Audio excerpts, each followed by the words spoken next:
Olá, meu amigo e minha amiga concurseira, seja bem-vindo ao Direito para Concursos. Hoje vamos falar a respeito do artigo 5º do inciso 10 até o inciso 23.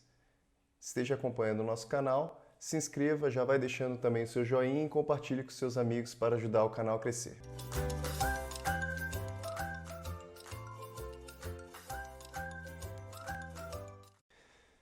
Meu amigo e minha amiga concurseira, vamos dando continuidade então ao artigo 5º da Constituição Federal.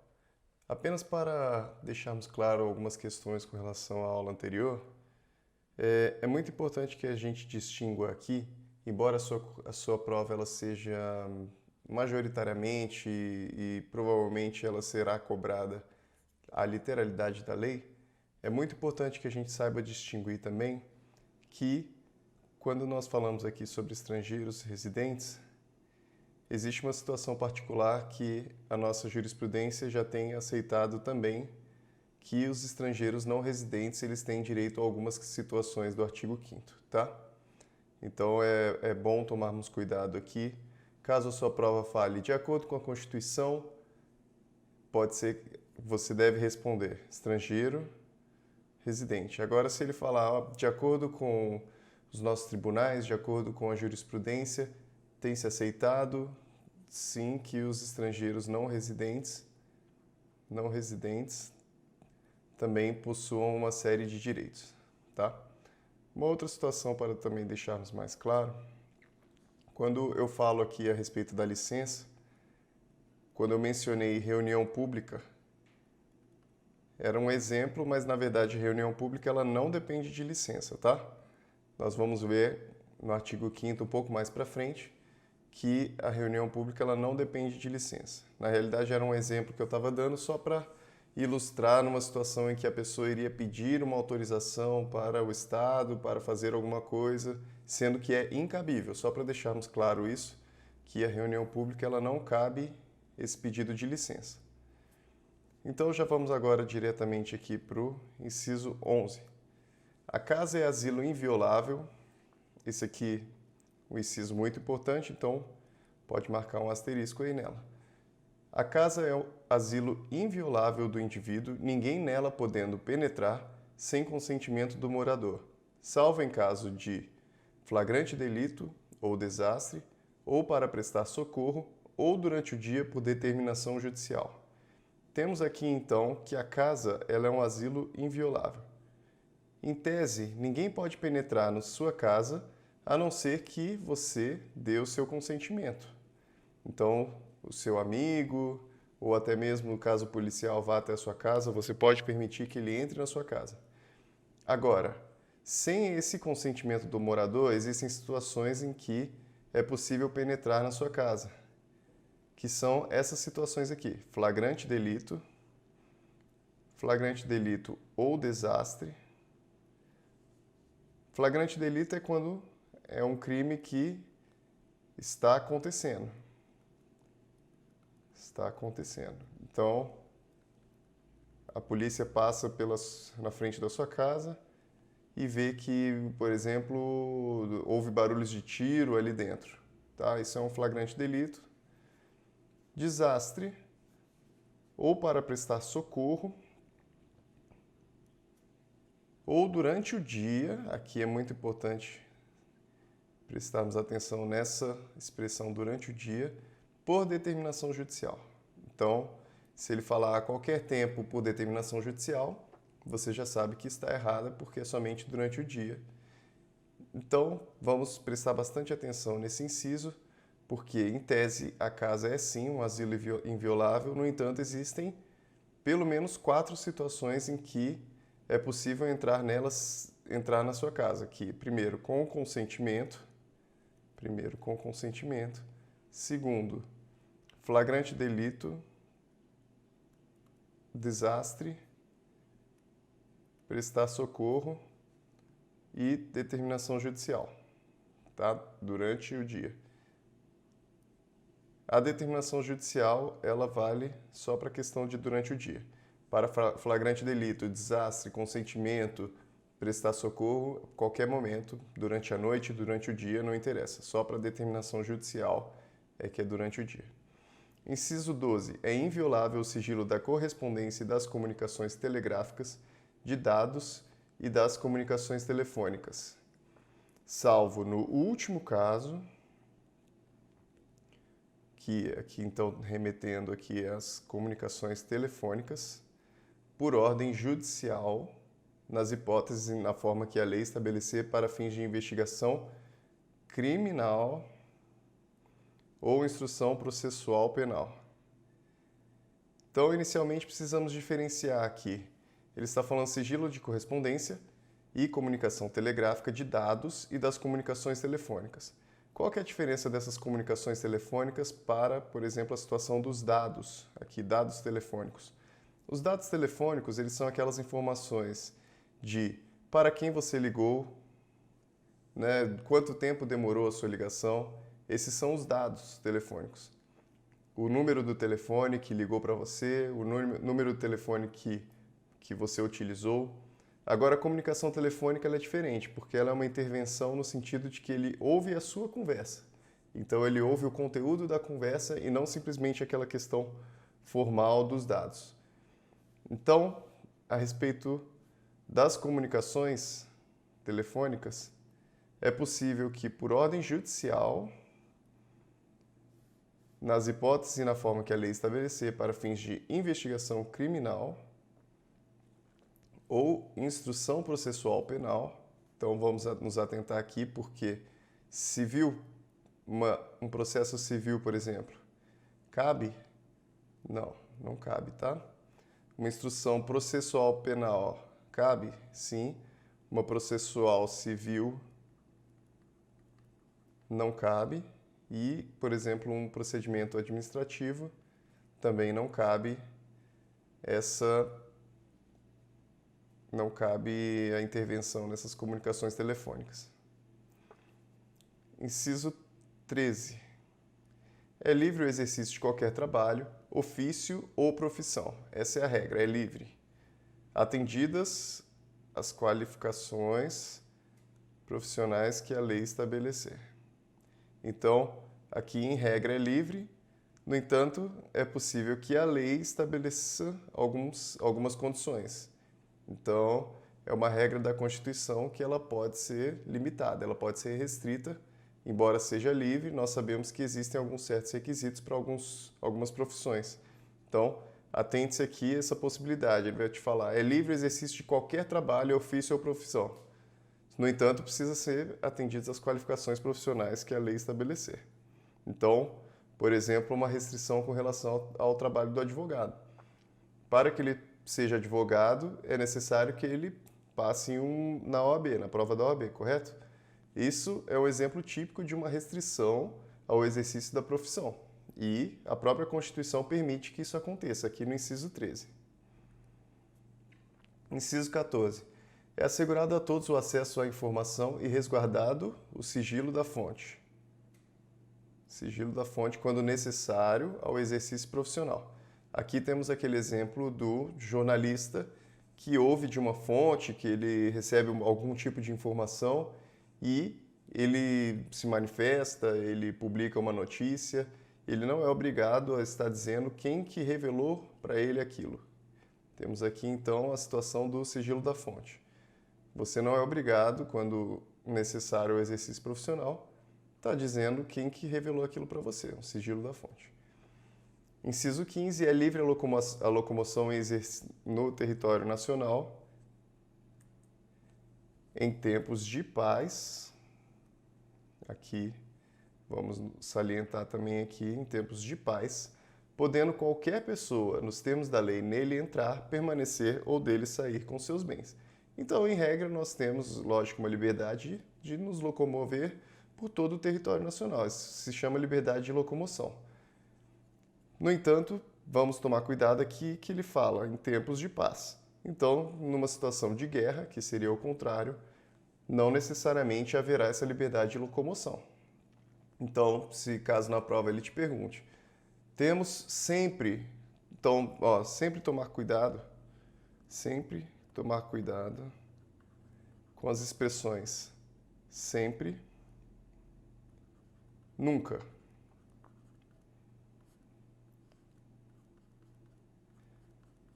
Por quê? Porque, em regra, praticamente todas as disposições legais, praticamente todas as disposições que nós temos, elas comportam exceções. Então temos aqui, por exemplo, é livre a locomoção no território nacional? Sim. Agora, sempre é livre? Não. Por quê? Porque em tempos de paz não é livre. E em tempos de paz é livre, porém em tempos de guerra não é livre. Então, tomar cuidado com essas expressões aqui, porque normalmente elas estarão equivocadas na sua prova. Quando você estiver fazendo lá a sua prova, observe nas alternativas, você vai ter lá A, B, C. Se você tiver em dúvida, e uma aqui está falando nunca, é bem possível que ela esteja equivocada. Nem sempre ela vai estar equivocada, porque existem sim situações que a própria lei às vezes diz que é sempre ou é nunca, tá? Tome esse cuidado, mas normalmente são alternativas erradas. Inciso 16. Todos podem reunir-se pacificamente, sem armas, em locais abertos ao público, independentemente de autorização. Estamos aqui naquela situação que eu estava mencionando da reunião pública. Independentemente de autorização, desde que não frustrem outra reunião anteriormente convocada para o mesmo local, sendo apenas exigido prévio aviso à autoridade competente. Olha aqui como é interessante. Esse daqui é um inciso que trata a respeito da reunião pública. Nos últimos tempos temos observado muito esse tipo de reunião, que são aquelas manifestações, né, aquelas situações em que as pessoas se reúnem normalmente para manifestar alguma coisa, normalmente para expressar a opinião delas. Então, em regra, todos podem reunir-se pacificamente, sem armas, em locais abertos ao público. Então, numa praça, numa avenida e algum outro lugar público, independentemente de autorização. Por que eu mencionei aqui? É aquela situação que eu falei a respeito da licença. Aqui não é necessário que haja licença. Não é necessário um tipo de autorização para que a pessoa possa se reunir, as pessoas possam se reunir publicamente. No entanto, existem algumas condições que aqui a Constituição ela cita, desde que não frustrem outra reunião anteriormente convocada para o mesmo local. Por quê? Porque se tem uma reunião que foi convocada anteriormente para o mesmo local, ela vai ter prioridade sobre a sua reunião. Mesmo isso não é absoluto, tá? A jurisprudência, caso ele pergunte, cada vez mais tem flexibilizado essa questão e tem flexibilizado a questão do prévio aviso também. Aqui fala, sendo apenas exigido prévio aviso à autoridade competente. Ele vai tentar te pegar aqui na prova falando assim, que é necessário apenas autorização da autoridade competente. Observe que o inciso ele não fala de autorização, ele fala que é necessário avisar a autoridade competente. Se ele te perguntar em relação à jurisprudência, isso daqui já tem sido flexibilizado também, porque a jurisprudência já tem entendido que é necessário haver uma busca ativa com relação a isso. O que isso significa? Que o poder público, se ele tem conhecimento a respeito daquela reunião, mesmo que não tenha sido ele, mesmo que não tenham sido as pessoas que estão organizando, os organizadores que tenham vindo falar diretamente com o poder público, caso seja algo extremamente notório, algo público, isso já seria contado como um prévio aviso, porque o poder público ele poderia já tomar as providências com relação àquilo. Inciso 17. É plena a liberdade de associação para fins lícitos. Aqui estamos falando sobre liberdade de associação.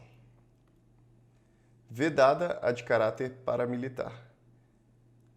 Caráter paramilitar seria uma associação que ela possui identidade de propósitos, como, por exemplo, uma questão militar, ou eles se utilizam de armas, por exemplo, para que são as conhecidas milícias, né?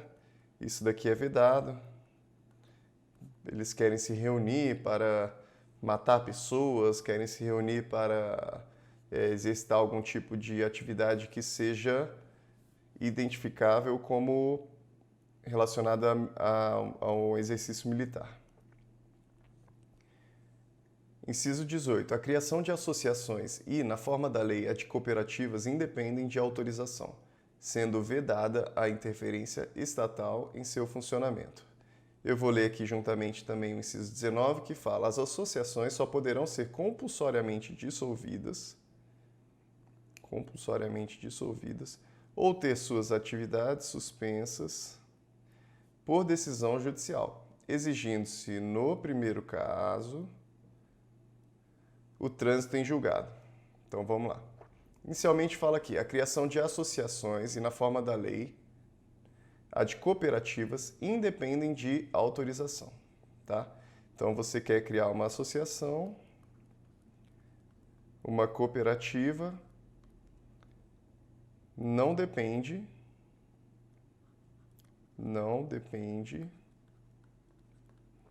de lei, de autorização. É vedada a interferência estatal. Vedada a interferência estatal. Aqui é uma regra absoluta, vedada a interferência estatal? Não, porque se ele, por exemplo, diz no inciso anterior que é vedada a associação de caráter paramilitar, significa que é possível sim uma interferência estatal, mas não no sentido de permitir esse funcionamento, permitir esse início da associação e cooperativa. Por quê? No inciso seguinte, ele fala: as associações só poderão ser compulsoriamente dissolvidas ou ter suas atividades suspensas por decisão judicial. Isso daqui, em tese, já é uma interferência estatal. É possível, então, dissolver uma associação. Significa que esse inciso aqui não é uma regra absoluta, como eu estava falando anteriormente. Agora, vamos nos atentar aqui que existem duas situações: ser dissolvida e a outra situação é ser suspensa. Então, em regra, as duas dependem de decisão judicial.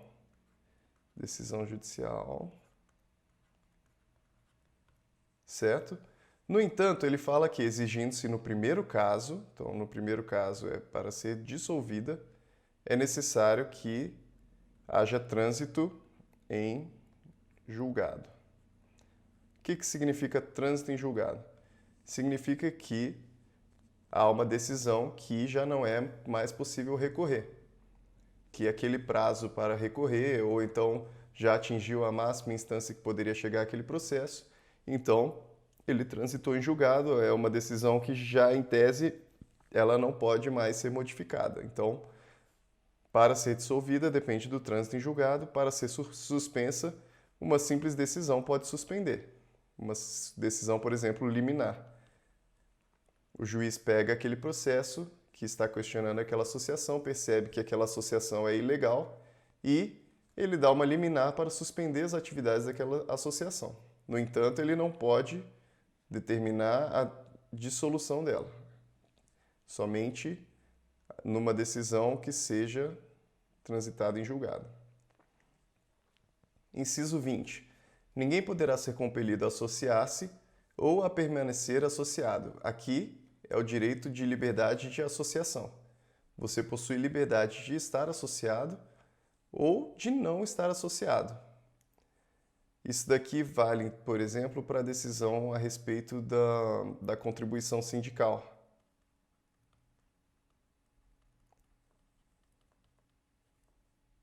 Você não é obrigado a ser associado a um sindicato. Você não possui essa obrigatoriedade. Ninguém é compelido a associar-se ou permanecer associado. Então, digamos que você está fazendo parte lá de uma associação e você quer sair, você tem liberdade de sair, assim como você teve liberdade de se associar. Inciso 21.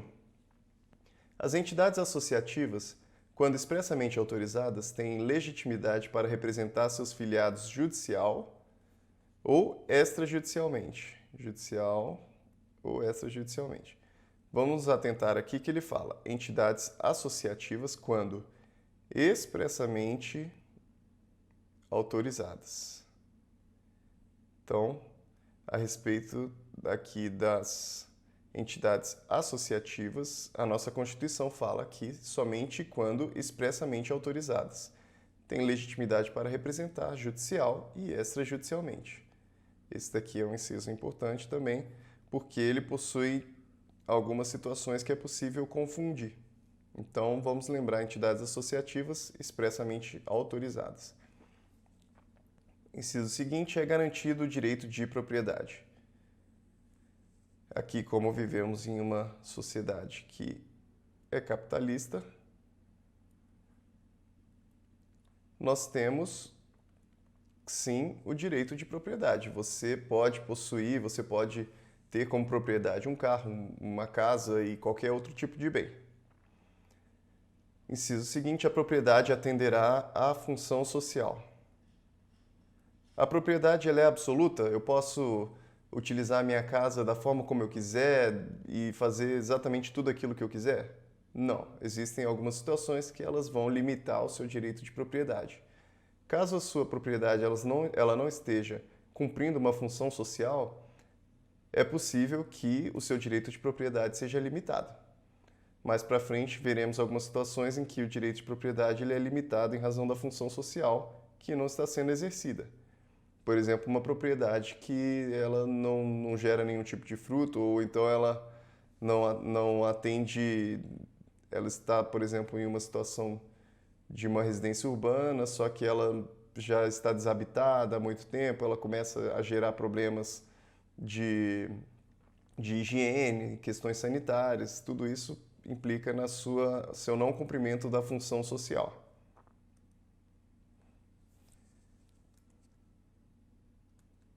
Inciso 24, nós iremos tratar na próxima aula. Iremos continuar a partir daqui. Agradeço aí e até a próxima aula.